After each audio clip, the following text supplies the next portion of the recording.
heard another got left last night. That's why I gotta keep a heater on my right side. Woke up to a phone call. Hey, the 2020 draft is in the books. I'm going hard, man. Content. I say, you know what? I wanna jump on this recap and this grade. First of all, I don't like to rush things, so this is not a rush job by any means.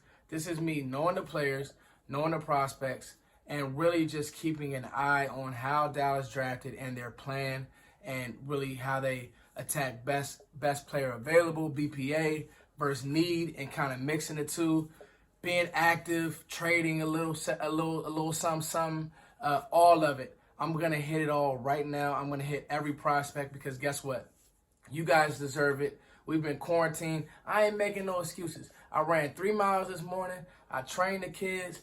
I did all this stuff. But guess what? I still want to talk ball with y'all because if nothing else, through these hard times, bruh, like being able to talk football, being able to get these guys on the Cowboys, it means a lot.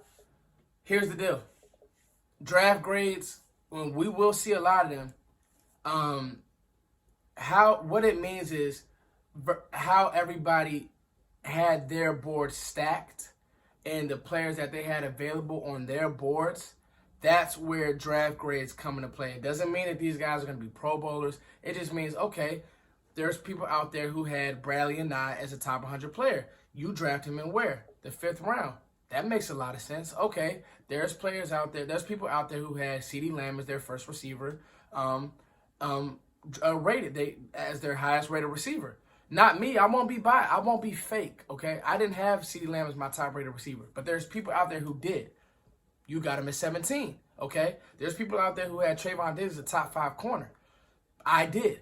You got him at 51. So that's where you get your grade as a whole. I'm going to talk about these guys. All of these guys could flop. I doubt it, but all of these guys could flop. But at the end of the day, I'm so proud of this team. I can't say this enough. I'm so proud of this team for doing one thing. Not window dressing their board, staying true to their board, and the biggest thing is not overthinking this draft. Don't overthink it. You see a need, and Tyler Biadasz, go get him. You want to double up at corner. You see what's coming down the pike with these corners. You're not impressed with these corners. Double up at corner. I love it. You didn't like the safeties. That's okay. I love the safeties, but if you don't like them, stay true to your board. Draft Trevon because he could be a keep to leave in a couple years. I love it. So that's kind of my intro. Let's get right to it, guys. I've already said enough about CeeDee Lamb. And you guys, hey, that's the flashy pick. He has the video with the girlfriend, and I thought what he said on Twitter was cool. Like, people really blow everything out of proportion. Nonetheless, everybody's digging into that. I just want to talk about the football player that CeeDee Lamb is, and that's a damn good one. Don't overthink this pick. Don't overthink what you're going to do with him.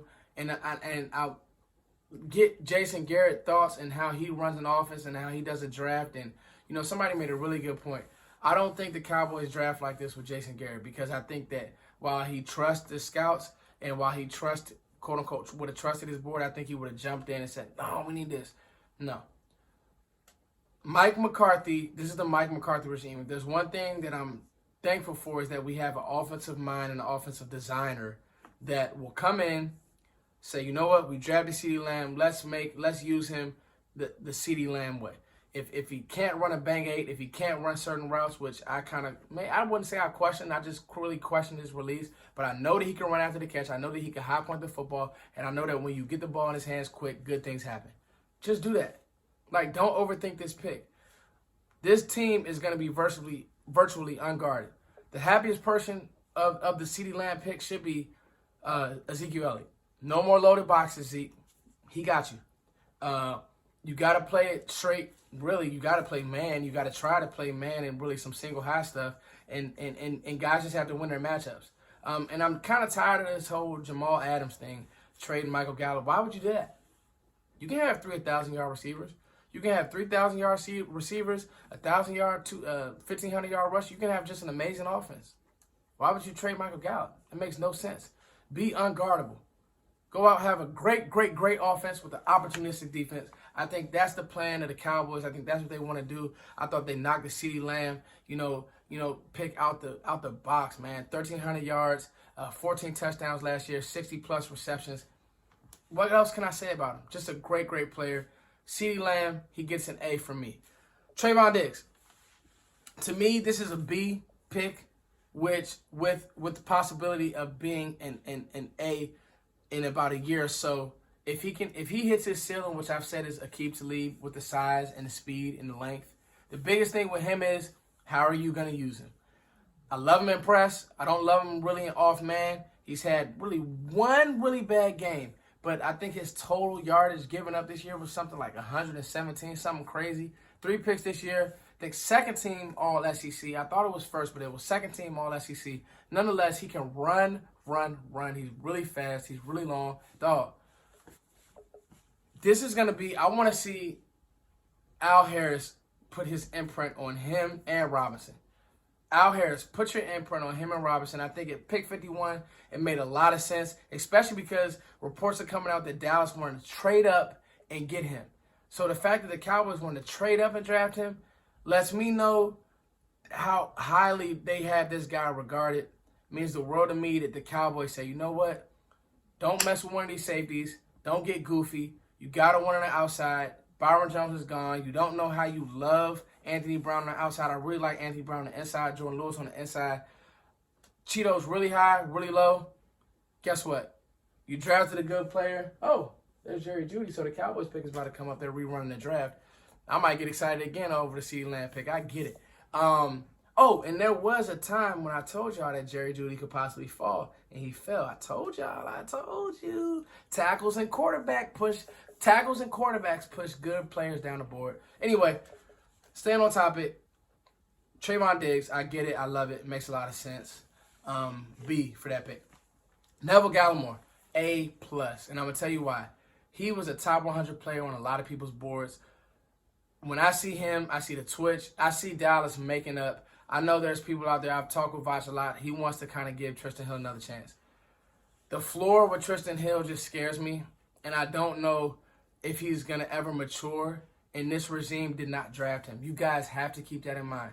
When a regime doesn't draft you, they have a tendency to, I wouldn't say not give up on you, but if you're one of those players that's kind of teetering in the balance, you could just be left there, especially because work ethic isn't already his strong suit.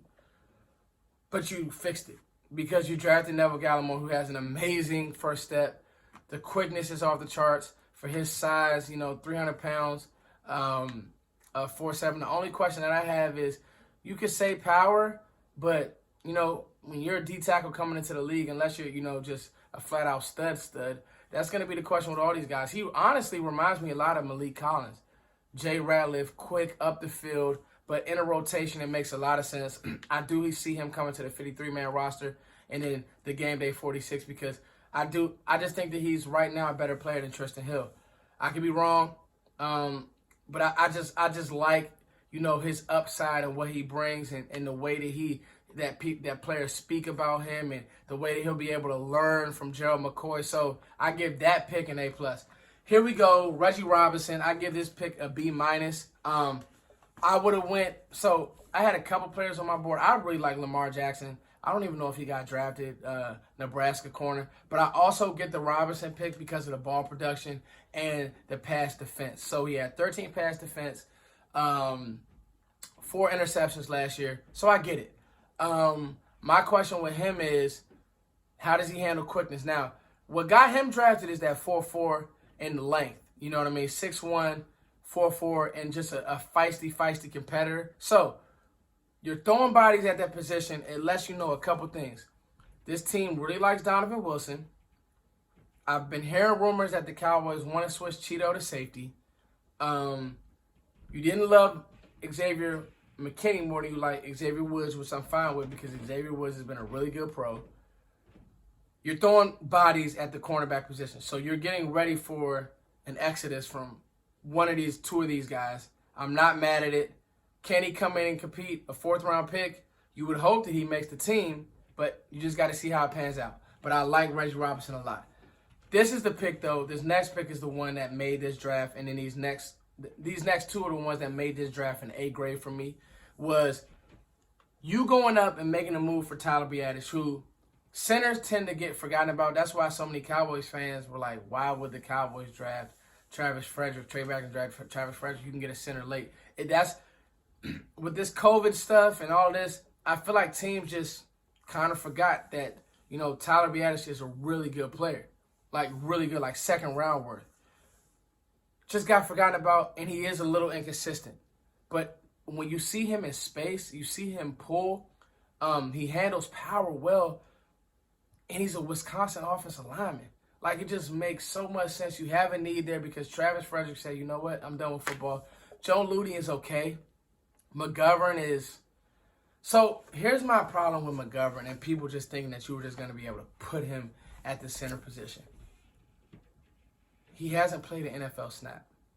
We tried to say that same stuff with Connor Williams. He played an NFL snap and it wasn't that great. And he still hasn't wowed you yet. So, just thinking that you're just going to put him at center and he's just going to come in the league and just be great, McGovern, I don't know. Like, I really don't hear much about him in Cowboys land anyway. So, I love this pick by saying, you know what, if McGovern isn't going to be good, we have a player who played the position last year at a pretty high level, has some warts, has some inconsistencies, but if you go watch certain games, the Iowa game comes to mind, go watch some games, you'll see that, you know what, he's a good player. All right, he's good. Ohio State, go watch these games, man, and you will see he's a really, really good player. So for me, I see what Dallas wants to do there. But this is the one. Go watch Bradlee and Anae, guys. Please go watch him versus Arizona State. A-plus pick here. Just got forgotten about because you know what? Bradlee and Anae does not look like an outside linebacker. Like, he doesn't look like Randy Gregory with the long arms. And let's be honest, he's a Hawaiian outside linebacker. So he doesn't have the bend or the twitch. Wasn't fast. He ran a 4.9. But, dog, he's a football player. And he's a dog. And he's a leader. And he killed at the Senior Bowl. So I don't get it, and I never will. But I love it because this is what I love about the draft is that scouts, coaches, front offices forget that this is football. This is not underwear Olympics. And a guy like Bradlee and Anae slips through the cracks. And you take him. And in 5 years, you say, damn, he's still on the team. He's still balling. He's still leading his defense. I think that's how good he is. I think that's how aggressive he is. I think that's what type of player he is. He plays with his heart every single snap. He has an incredible motor. He plays the run decently. He can get after the quarterback. His hands are crazy. This is what I love about football. Bradlee and Anae is what I love about football. That's what made your draft an A-plus right there. And then, if you want to have a wart in this draft, go Ben DiNucci. That's fine. I guess. Maybe comes in and competes. I guess. I'll be honest, I don't know much about the player. Don't really care to know much about the player because I doubt he's going to make this team. I'm hearing he's an athlete. I saw a couple highlights. I didn't even watch game film. Normally I watch game film with these guys. I saw a couple highlights. It's cool. Whatever. But round 5, your 2 picks in the 4th, CeeDee Lamb, Trevon. Great offense, opportunistic defense. I gave this draft an A-. I'm not going to give it an A+. I don't want to be a homer. I gave it an A-. I'm ready for football, guys. Like, man, I'm ready for football on every single level. I'm ready for football. I love, love, love the draft, and I love that you guys have been with me. I'm going to create a folder for all of this, for the reaction picks, and then for this recap. Just thank you guys for rocking with me. I'm glad that I was able to get this content out. I'm going to put this out as, 11 now. I got to go make a run, and I'll put this out. And then I'll be popping up little competition videos here, there, everywhere. I'm sure we'll hear a lot of stuff coming up. These guys won't be on the field, so we won't have much to talk about on that note. But I'm pretty sure we'll have stuff to talk about pretty soon. It's your boy Foots. Hey, I get this draft to A-, baby.